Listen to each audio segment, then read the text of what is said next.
മണിക്കിലുക്കം നിലച്ചിട്ട് 10 വർഷം. കലാഭവൻ മണി വിട വാങ്ങിയിട്ട് 10 വർഷമായി.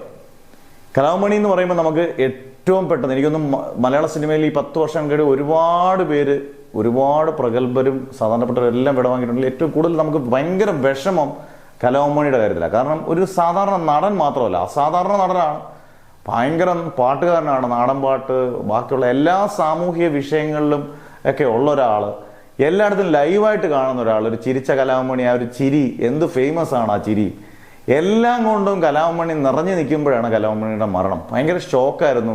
മലയാള സിനിമയ്ക്ക് നല്ല കലാഭവൻ മണി അറിയാവുന്ന, തെന്നിന്ത്യയിലൊക്കെ അത്രയും ഫേമസ് ആയ നടനാണ്. തമിഴിലും തെലുങ്കിലും ഒക്കെ പോയി തകർത്തഭിനയിച്ച് വില്ലനെങ്കിൽ വില്ലൻ, ഏത് റോള് വേണമെങ്കിലും എടുക്കുന്ന ആൾ.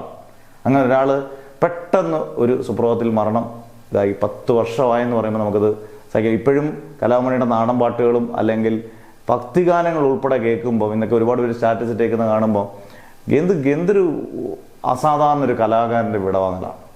ശരി, നേരത്തെ ആയി പോയി എന്ന് നമുക്ക് എപ്പോഴും തോന്നുന്നൊരു വിടവാങ്ങൽ.